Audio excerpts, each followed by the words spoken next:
Top quality और consistent performance के लिए सिर्फ सिल्वर पंप नाम याद रखना। ચૈત્રી પૂનમનો મેળો ચાલી રહ્યો છે। આ મેળાનો આજે અંતિમ દિવસ છે અને માં બહુચરના સાનિધ્યે અવિરત શ્રદ્ધાળુઓનો પ્રવાહ ઉમટી રહ્યો છે।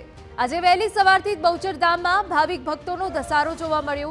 મોટી સંખ્યામાં પહોંચેલા શ્રદ્ધાળુઓએ બાળા બહુચરાના દર્શન કરી આશીર્વાદ મેળવ્યા હતા।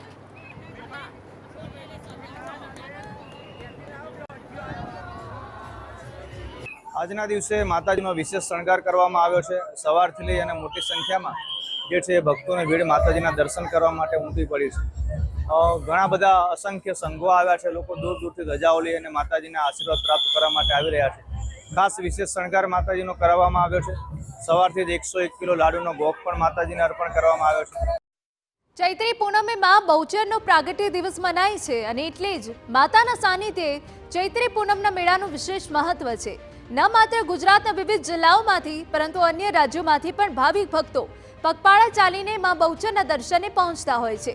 આમ તો ચૈત્રી નવરાત્રિના પ્રારંભ સાથે જ બહુચર ધામમાં ચૈત્રી ઉત્સવની શરૂઆત થઈ જાય છે, પરંતુ તેરસથી પૂનમ દરમિયાન યોજાતા 3 દિવસીય મેળામાં લાખોની સંખ્યામાં શ્રદ્ધાળુઓ આવતા હોય છે।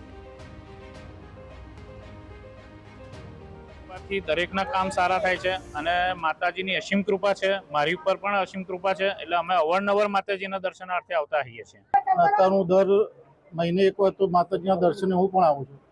અત્યારે તેરસથી પૂનમ સુધી અહીંયા માતાજીનો ભવ્ય મેળો ભરાય છે।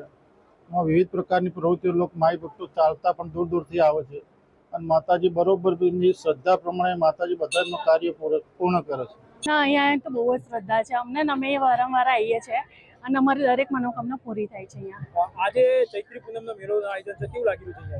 બહુ જ સરસ છે। એનું અહીંયા જે એ લોકો જે વ્યવસ્થા કરી છે એ બહુ જ સરસ રીતે વ્યવસ્થા કરી છે। કોઈને કોઈ તકલીફ નહીં, આટલી ગરમીમાં પણ બધા શાંતિથી દર્શન કરી શકે છે। બધાના દર્શન બી સારા થાય છે।